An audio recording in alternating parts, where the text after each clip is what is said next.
Slide 83, Lesson 5, Pronominal Suffixes on masculine nouns. In the previous slide we had a look at the pronominal suffix table, and now we're going to see it applied to a masculine noun, a masculine thing. In this case a horse, and the word for horse in Hebrew is sus, sus. The word for horse, sus, samak, vav, samak, or samak, shurek, samak. It's an u sound. And the word for my horse is susi, susi. I add the cherek yod here, susi. And the word for your horse is suscha, suscha, your horse. The word for your horse to a woman, when I'm speaking to a woman, is susech. Susech. So suscha is your horse when I'm speaking to a man, second person masculine singular, and when I'm speaking to a woman, I say susech, your horse, second person feminine singular. If I'm speaking, if I want to say his horse, it's suso, suso, and her horse, susa, susa. I just add the hey here. So his horse is suso. I add a holom vav to the end, meaning his. And if I want to say her horse, it's susa. I just add a hey here, susa. Our horse, susanu, susanu. Our horse. I add the nu at the end, like Adonenu, our Lord, or Eloheinu, our God, Malkeinu, our King. Susenu, our horse. Suschem, your horse. Suschem. I add the kaf and the mem. So that's your horse when I'm speaking to a group of men, second person masculine plural, or a group of men and women. Okay, if I'm speaking just to a group of women, I would say your horse suschen. Suschen, kaf, final nun. Suschen. And if I want to say their horse of a group of men, it's susam. Susam. I add the mem here. Susam. And if I want to say their horse, speaking of a group of women that own a horse, it's susan. Susan. Their horse. Susan. I add the final nun here. So these are the pronominal suffixes for the masculine singular for horse. Susi, suscha, susech, suso, susa, susenu, suschem, suschen, susam, and susan.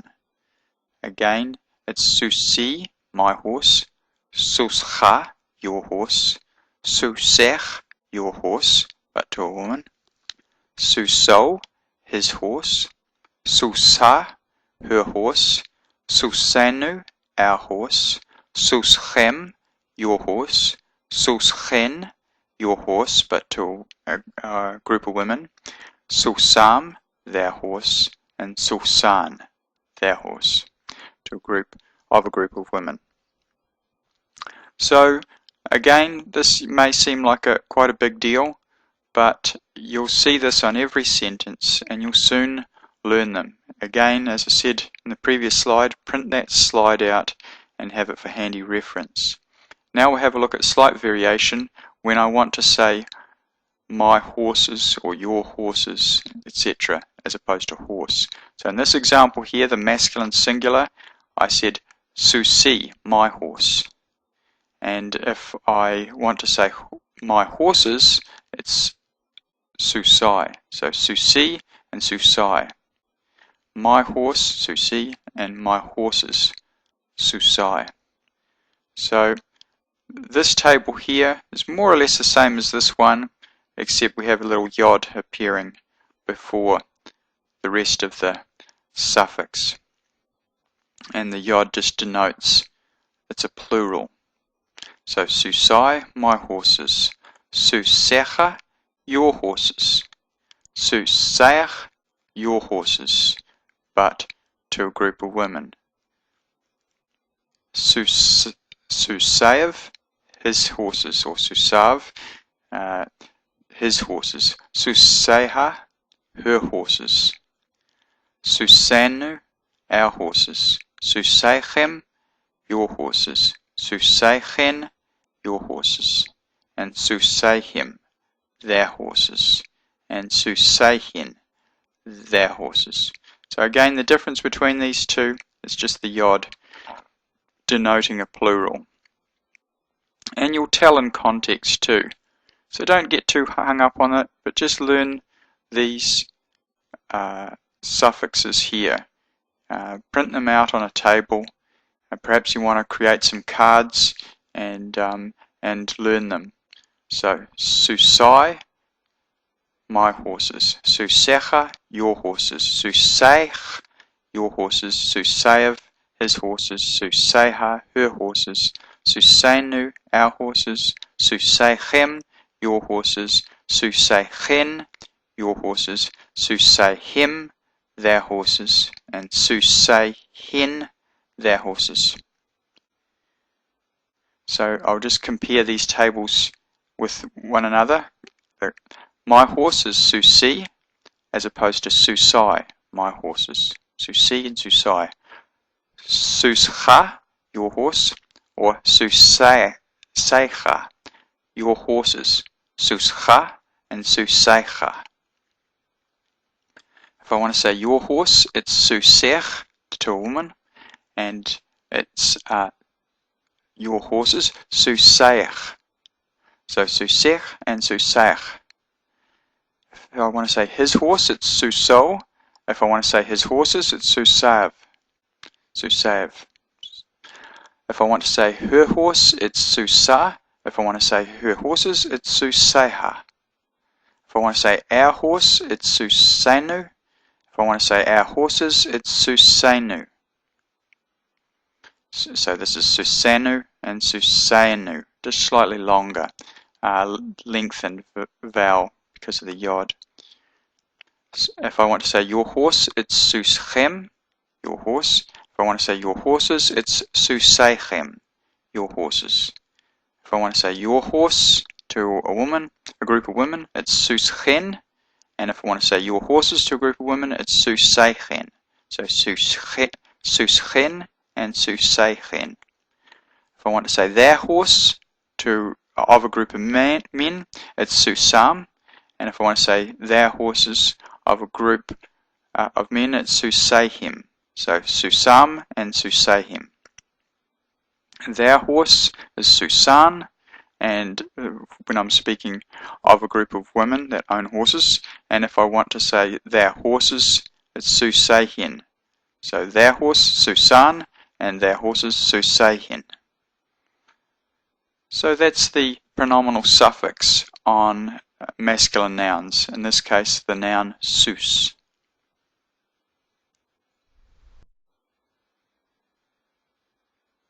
Slide 84, Lesson 5, Pronominal Suffixes on feminine nouns. In the previous example we looked at pronominal suffixes on masculine nouns, in that example the word for horse, sus, and now we're going to have a look at the word Torah. Now Torah is a feminine noun, and in Hebrew not only people and animals are masculine and feminine, but in Hebrew things are masculine and feminine also.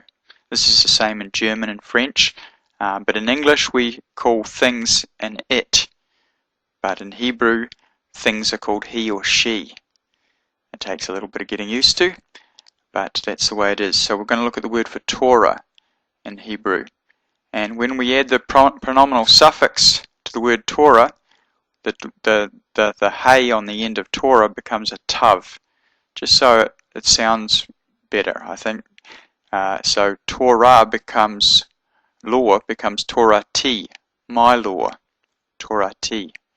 And your law is Torah-cha, Torah-cha. And your law to a woman is Torah-tech, Torah-tech. His law is Torah-to, Torah-to. And her law is Torah ta, Torah ta. Our law is Torah tenu, and your law is Torah chem. Your law, Torah chem. And your law to a group of women is Torah chen. Torah chen. Your law to a group of women.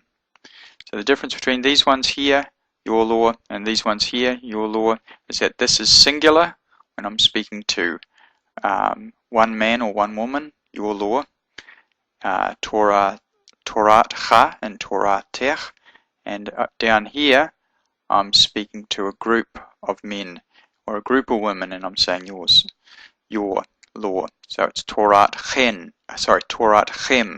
and Torah chen to a group of women, your law. Their law is Torah tam, and their law to a group of women, it's Torah tan, Torah tan. So that's the feminine singular for law. Torah ti, my law. Torah techa, your law. Torah tech, your law to a woman. Torah to, his law. Torah ta, her law. Torah tenu, our law. Torah chem, your law. Torah chen, your law to a group of women. Torah tam, their law. Torah tan, their law of a group of women. So, reading it out again. Torah ti, Torah techa, Torah tech, Torah to, Torah ta, Torah tenu, Torah chem, Torah chen, Torah tam, Torah tan. So that's the feminine singular. Now the feminine plural. If I want to say laws instead of Torah ti, my law. If I want to say my laws, it's Torah tai, Torah tai. So Torah ti becomes Torah tai. My law becomes my laws. Torah ti, Torah tai. If I want to say your law, your laws, it's Torah techa, Torah techa. And your laws to a group of women, it's Torah teich, Torah teich. And his laws, Torah tev, Torah tev, his laws. And her laws, Torah teha, Torah teha. As opposed to Torah ta, her law, Torah teha, her laws. If I want to say our laws, it's Torah tenu, Torah tenu, our laws. As opposed to Torah tenu, Torah tenu. Just a slightly shorter version there, slightly longer. This yod lengthens the S sound to more of an A sound. So it's Torah tenu. Your laws is Torah teichem, and your laws to a group of women is Torah teichen, as opposed to Torah chen, Torah teichen, your laws. Torah teihim, their laws. Torah teihim, their laws, and Torah teihin, their laws, but to a group of women. Torah teihin, as opposed to Torah tan. So reading these out again. Torah tai, my laws. Torah techa, your laws. Torah teich, or Torah teich, your laws. Torah tev, his laws. Torah teha, her laws. Torah tenu, our laws. Torah teichem, your laws. Torah teichen, your laws, but to a group of women. Torah teihim, their laws, and Torah teihin, their laws. So that's the feminine noun with a pronominal suffix on it. So that's the word Torah. Again, Torah is a feminine noun.